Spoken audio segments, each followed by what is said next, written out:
guys, so I definitely thought that I wouldn't have a whole lot to say this week, but it turns out that I have quite a lot to say, so we're gonna get into that, and although I have thought up what I was gonna say, it'll probably be a lot longer than Jeff's video, so I guess Jeff and I can balance out for that this week. Jeff, I don't actually think I have a whole lot to say to you in particular, because I have quite a lot to say to James and Spencer, mostly James, but I did think that it was interesting that you pulled out the idea of wanting to be good at things.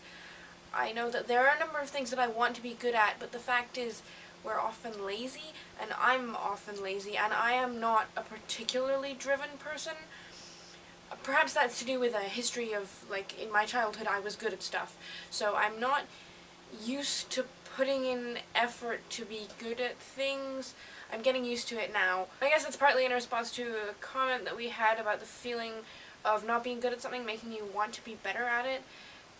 Yes, I think that's true, but sometimes as humans we are lazy, and that's just how it is. James, you were talking about how you used to be really good at memorizing stuff, and then how you can't memorize stuff anymore and analyze things, and that's really sad, and I'm sorry about that. But it also made me think that if you really wanted to be good at that again, you could practice, because as I have been reading in this fascinating book about neuroscience, which is over there and I'm not going to go get it for you, but it's really interesting. The brain is plastic and it's so cool, and oh, it makes me want to go into neuroscience. Don't ask me what I'm going to do with neuroscience. But basically the brain adapts really quickly, and neurons fire and change pathways, and I'm explaining it really badly. The book does a really good job, and I will put a title and stuff in the down information thing if you are interested.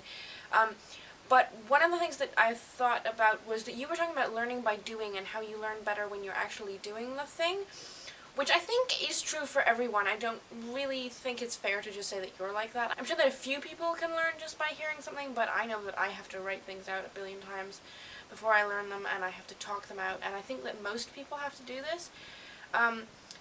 But in the book they were talking about this study where people were given a music piece to learn on a piano, just like a sequence of notes or something, and they had two groups, and one group of people played the actual piece for 2 hours a day, and the other group of people just sat and thought about playing the piece. They sat in front of the piano and they visualized themselves playing the notes, and they also learned how to play it, and they weren't quite as good as the people who actually practiced it, but they still knew just by thinking about it, and they could do it, and their brains actually physically changed in the same way as the other people who were practicing it physically.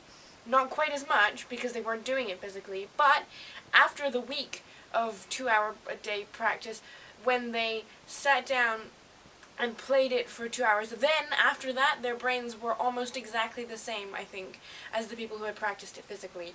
And I thought that was really, really cool and also relevant. So now you know something more about neuroscience. In terms of your education, James, I think you should do what you want to do, because I was talking to my friend who's doing history and poli-sci this weekend, and he was saying that, you know, kind of with a Bachelor of Arts you basically have to do some kind of other further education afterwards, so you may as well do what you enjoy for the 4 years that you're in it. Also, yay, you're getting back into theater. I know you really like that, so that's really good. And I also wanted to say that I think that you're almost better to have fun and push your limits than sit around and be bored, but be healthy. So that's what I think. Spencer! It's always exciting to see you. I guess we shouldn't really, like, highlight that too much because it'll make you feel bad, but maybe we can just say how much we enjoy it, and that'll entice you back to us on a more regular basis, perhaps. Maybe.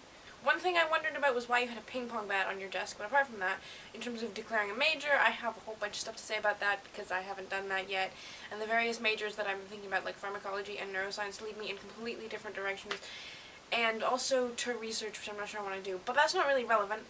I definitely agree with what you said about it could always be worse in terms of professions and just not knowing what you want to do.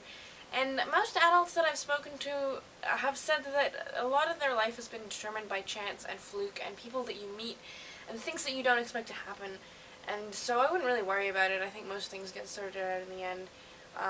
And also, I would definitely agree with Spencer, James, in that I think you're particularly driven and motivated, and you will go far because you have so much creative energy that you just pour into everything, and I think you're going to be great in whatever you do.